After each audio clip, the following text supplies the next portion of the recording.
આપ જોઈ રહ્યા છો ગુજરાત એક્સચેન્જ લાઈવ। હવે જોઈએ અગત્યના સમાચાર।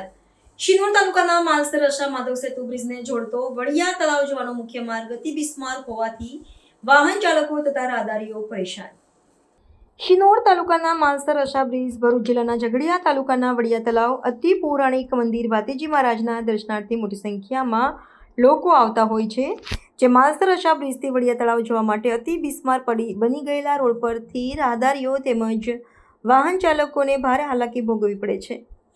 અહીં વર્ષો જૂનું ભાતીજી મહારાજનું મંદિર આવેલું છે, જ્યાં દર વર્ષે દર દસમે ભાવિ ભક્તો દસમ ભરવા આવતા હોય છે। તેવામાં અતિ બિસ્માર હાલતમાં રોડ ખખડધજ હોવાથી રાહદારીઓ તેમજ વાહન ચાલકોને પારાવાર મુશ્કેલીનો સામનો કરવો પડે છે। શું આ રોડ ઉપરથી અવારનવાર પસાર થતા સરકારી અધિકારીઓને આ રોડના ખાડા દેખાતા નહીં હોય? શું સ્થાનિક લોકોને દવાખાને કે પછી કોઈ સ્ત્રીને પ્રસૂતિની પીડા ઉપડી હોય તો દર્દીને દવાખાને ખસેડવા આસપાસના વિસ્તારના વસવાટ કરતા લોકોને શું તકલીફ પડતી હશે તેનો અંદાજો પણ વહીવટીતંત્ર લગાવી શકે ખરું? કે પછી ખાડામાં પડી કોઈ પ્રસૂતા બાળકને જન્મ આપે તેની તંત્ર રાહ જોઈને બેઠું છે? બિસ્માર હાલતમાં રોડથી રાહદારીઓ તેમજ વાહન ચાલકોને પણ આર્થિક તેમજ શારીરિક મુશ્કેલીનો સામનો કરવો પડી રહ્યો છે।